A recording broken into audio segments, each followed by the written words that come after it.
Hello, everyone. Thank you very much for coming to this talk, where I will very hard try to convince you that the future of ingestion in OpenSearch is streaming. I also would like to say beforehand, this is a very technical talk. We'll see code snippets and examples, and hopefully we'll have time for them as well.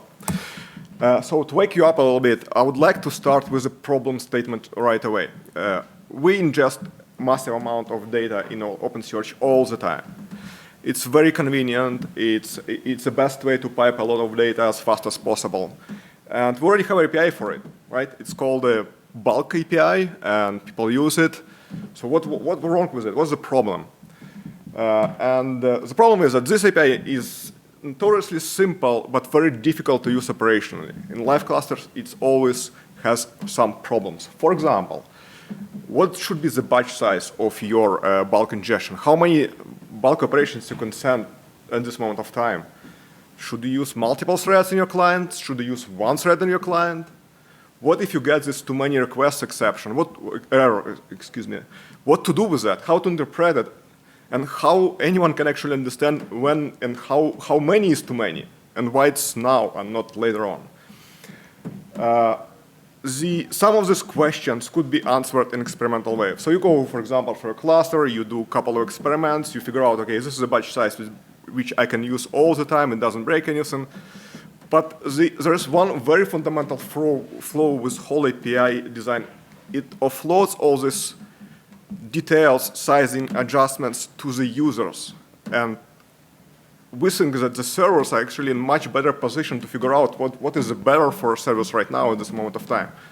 And we think there is a better way to do ingestion in OpenSearch. Just very few words about me. This is my personal contact details. Reach out anytime when you feel like. And probably the most important part of it, I've been working on OpenSearch since very early days, not from inception point, but a little bit more than 3 years. And I'm one of the OpenSearch core maintainers as well. Okay, what we're going to talk about. So we will start with a little bit of history. So I will basically guide you through where this idea came from. Next, we kind of massage this idea, thought about it a lot, and come up to the conclusion that changes of such a scale will require a lot of modifications within different components and different parts of the system, not just in a single place. So we decided to take a road of building a couple of prototypes and proof of concept first, just to understand how difficult it is, it's feasible at all or not. And on every single prototype, we set specific set of goals, or let's say the trade-offs, I would say it's a better way for it. And the trade-offs we valued the most is, first of all, it has to be backward compatible between 3x and 2x. 3x, which is basically a development line, with 2x, which is basically our main release line. We wanted it to take more or less a reasonable amount of time to implement. And we also wanted it to be not breaking any existing functionality at all. So you transparently pick this code, it works as nothing happened. So every single trade-off like that shaped a lot the surface of the API changes and additional components that we decided to brought in the system. And we're going to see all that in details. Hopefully, we will have time for them. And I would like to finish up this talk with some limitations we currently have. Unfortunately, it's always the case. How we would like to address those, and what the future could look like since we have this foundation in place. Okay, so it's all started with this guy, Nick Nees. Many of you remember him. He is one of the founding members of OpenSearch Project. And Nick had been working on Elasticsearch itself for many years. He knew very well the code base. He knew very well what are shortcomings the code base accumulated over the span of a lifetime. And one of these most fundamental shortcomings, in his opinion, was this bulk API. The API which users complain constantly a lot and very confused about how to use properly. And he created this idea, basically the RFC proposal, to provide a better way for users to ingest this data by removing all this unnecessary boilerplate and use just streaming. You just stream data in, You get it as endlessly, and then the server just absorbs this data and ingest it into the data nodes.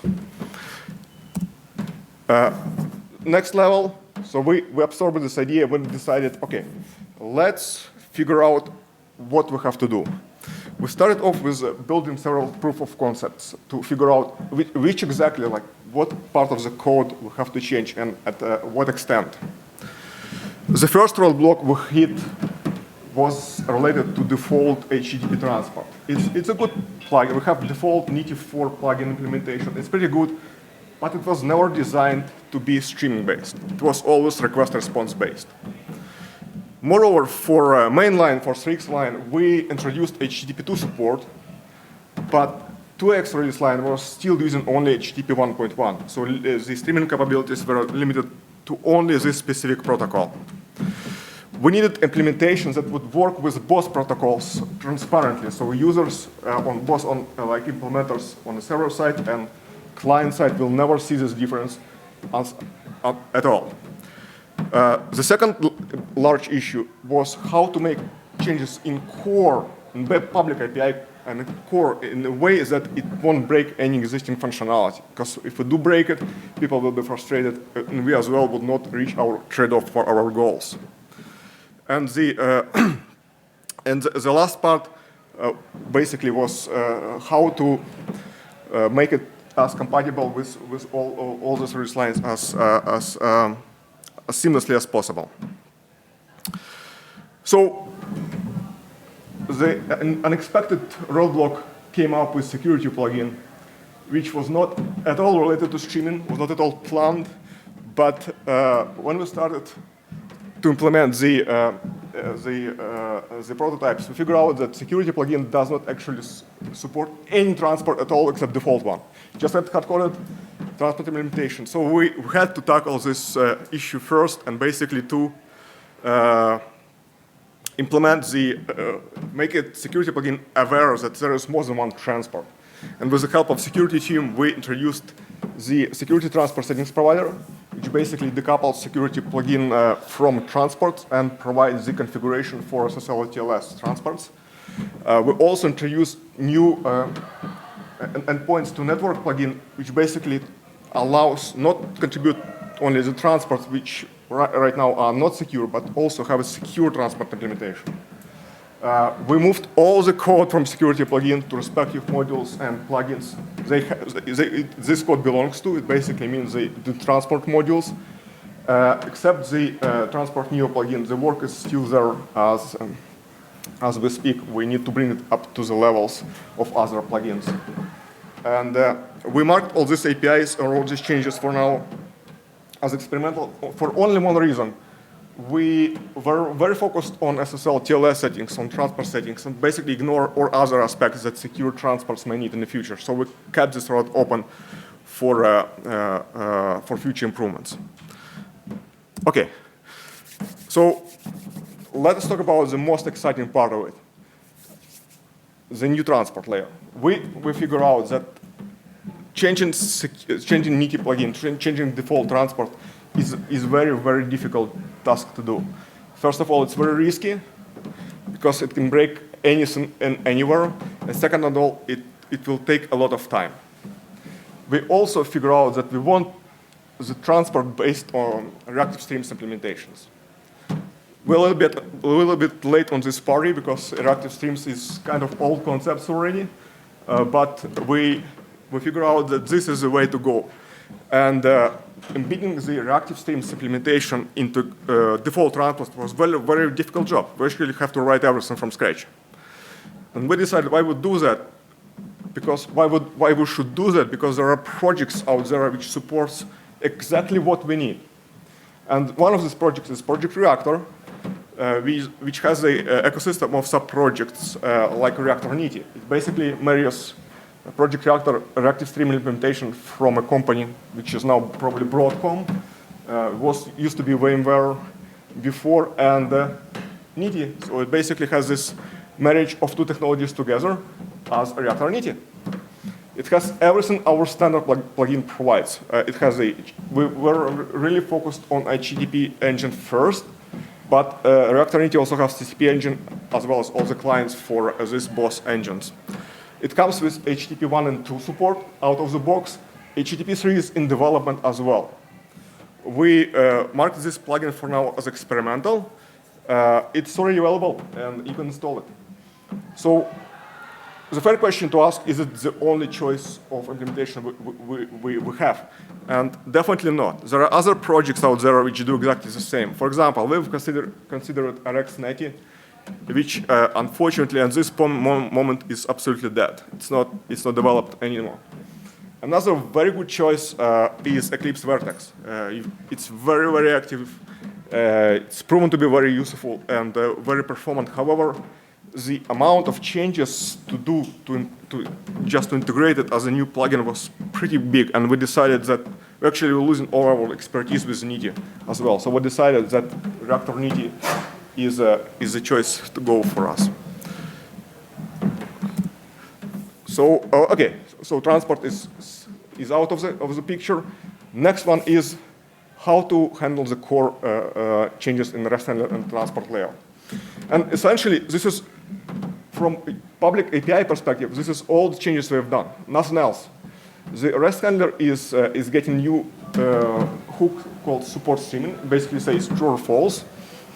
And if it does support streaming, then the HTTP transport has this new API endpoint called incoming stream, which basically takes the HTTP request and streaming channel, which is just new abstraction.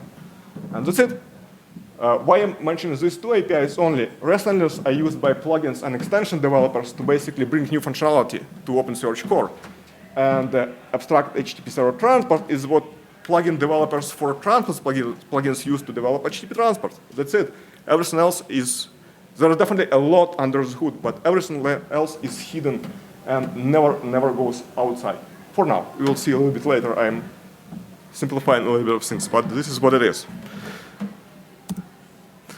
Okay, I would like to guide you through the typical REST handler implementation, which we see, which exists today with everything we have done. So as we decided to keep the API absolutely unchanged, there's a question: how the authors of REST handlers actually understand if they deal with streaming conversation and non-streaming conversation. And to be fair, this is one of the decisions I'm not very proud of, but I explain why we did it. But it's basically based on implicit knowledge that if streaming action, if REST handler says it supports streaming, the HTTP engine from core will provide you streaming REST channel instead of just a regular REST channel, as I highlighted on this small slide. So why we decided to go with this solution and not something else? There are two reasons. First of all, not to break public API. So for example, if we change REST handler to use different abstraction, every single plugin out there will probably be broken. Second of all, we didn't want to introduce the bloat in API as well. Introducing another endpoint would introduce a mess. What do we want? Maybe we want two, maybe we want both, maybe we want one of them. So we decided, okay, for now, the trade-offs of doing one single typecasting are acceptable. However, it could change in the future. This is what we have, and this is probably the only country endpoint from API standpoint. But once we get over this typecasting thing, you have full power of Project Reactor in reactive stream operations on a handler side. In this example, I just use Flux abstraction from a Project Reactor. Basically, it's many-to-many mapping. So what the HTTP server, HTTP engine does to you, it sends you chunk from request payload one by one. And you handle them as you want. And HTTP engine expect in response chunks of response payload. And this is basically it. There is absolutely no relationship that one chunk has to correspond, one chunk of request has to correspond, one chunk to response. You can do whatever you want. You can do batching, you can do different processing, whatever fits you need. You just need to set them periodically so the clients will understand that something's happening. And this is it, basically. So we talked about the client, we talked about the plugins, engines, server transfers, but not the clients. For OpenSearch, at least for JVM side, we have 3 different clients. And we decided to focus on the REST client first, as this one is the basic foundation for others, which are REST high-level client and OpenSearch Java client. The REST client got this new method called stream request, which, if you remember, currently mirrors the same method called perform request, which just does request-response conversation. This new method operates over the stream of requests, payload, request data, and returns you the stream of response data. It is also built using reactive streams APIs, and now the REST client brings with it Project Reactor. As you can see, it's a little bit low level, so we use byte buffers here. However, because again, you have reactive streams, you can map this and transform this payloads as you wish with all these available reactive operators out of the box. There is only one detail here, which we have to know. REST client for 2.x release line is based on Apache HTTP client 4. And Apache HTTP client 4 is very old and doesn't support anything except HTTP 1.1 protocol. The only choice for REST client to actually do chunk or to do streaming in this regards is to use transfer encoding chunk. That's it. For mainline, we migrated and basically supported new HTTP client 5, which has support of HTTP 2 out of the box. And for users of REST client, this is transparent, absolutely transparent change. You will not even notice that you're working on different protocols. As far as the server and client can negotiate which protocol to use, the API stays the same. You just stream it. Under the hood would be either HTTP 2 or HTTP 1 transfer chunk encoding. And if you would like to know why 2x line is still not using HTTP 2 and still on old client, please ask me after the talk. I will explain you. Okay, just quick note. We do have these official clients, but I know that some people do not like official clients. They use own generic client. The implementation of streaming has nothing, absolutely nothing specific to OpenSearch. You can use any client you want. Just have an endpoint and send the response and request, and you will be able to process this chunk by chunk, as far as your client support streaming as well. Okay, so all these roadblocks, all these prototypes, everything we have done so far ended up in this new endpoint, which we call bulk stream. This is the alternative implementation of bulk API, but this one uses streaming ingestion instead of. In order to be consumable as easy as possible, and we decided that this API will use exactly the same response and request encoding as the bulk API, which is indeed JSON. It's just multi-line JSON, which basically every new line is a new JSON document. We also wanted it to be very easy for people to migrate, so you basically don't even feel the difference when you switch to API. Just the way you send this data become different. The new API is implemented by this new REST bulk streaming action, which is mirroring the REST bulk action in core. And one important detail again, since we don't have transport layer streaming, since our transport layer does not support streaming yet, the API internally uses the micro-batching strategy. So clients basically send the data as fast as they can and say, okay, I would like this data to be flashed to data nodes by batch size or interval, or both of them, whatever you want. And server will take care of that. We expect a lot of changes here. So for now, it's like that. And I will touch on that a little bit later in the presentation, what we're going to do about it. Okay, so to prove that everything I've said so far is true, I would like to show you a very boring demo. Boring because I suppose it just works. Based on absolutely fresh 2.17 release, there's only 2 manual changes which have to be done right now. Because Reactor Init is not default transport, we have to install this plugin and just change default secure default transport to be Reactor Init secure. Okay, let me try that. Should I do something for to share the screen? Or? Okay, sorry about that, guys. It works. Hopefully, I will see it. I will demo it other way. But I would like to take just a few moments to recap and highlight what kind of decisions we have made and why we made them. So we wanted to support. We can write everything from scratch, right? We can make the implementation on core and plugins be streaming aware from the first principles. However, there is no chances we can bring this implementation to 2x release line without breaking the existing clients and existing integrations. So we decided not to do that. We could have rewritten the default HTTP transport to also support streaming from the beginning, from a very low level. However, it was very, very risky and also very time-consuming. There are so many edge cases we don't even know exist, and we decided not to do that, to deliver faster.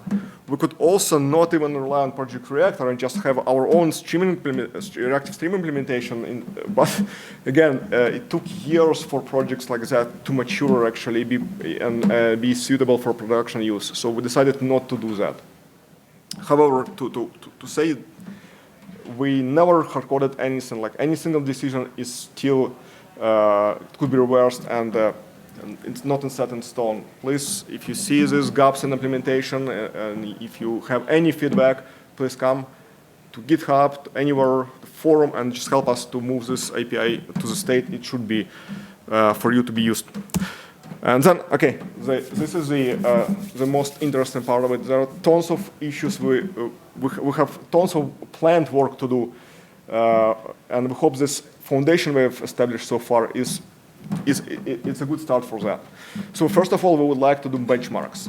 The streaming definitely brings a lot of usability improvements to API itself, but we wanted this usability improvements to be also scaled to different characteristics, like performance, for example. So users can ingest data faster as well, not only better. We wanted to bring the end-to-end streaming basically for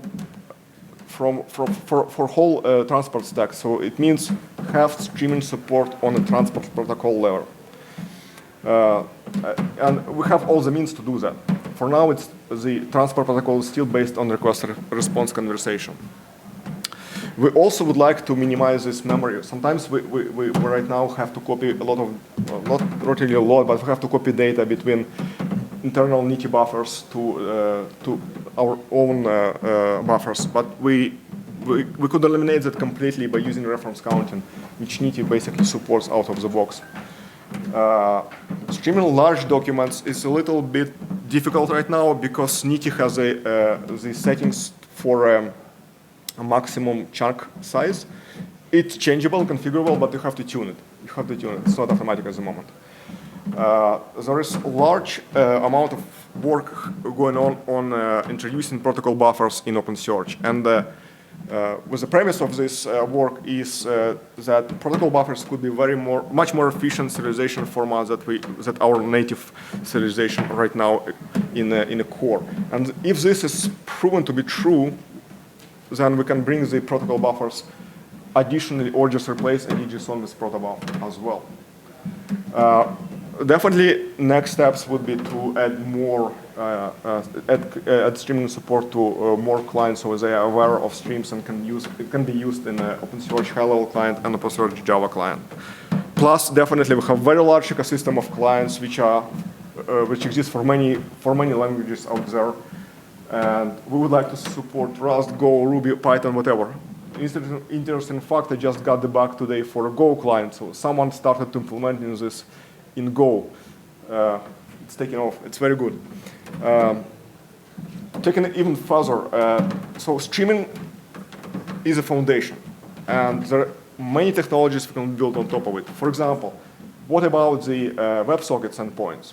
It's totally feasible right now to just bring this WebSocket endpoint in plugins and extensions to use, even in core.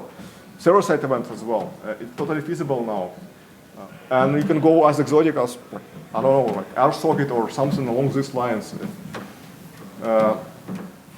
The very interesting question is, now we have two transports. We have Niti transport and we have Reactor Niti transport. Reactor Niti has everything which default transport has. Do we need two transport at all? Probably not.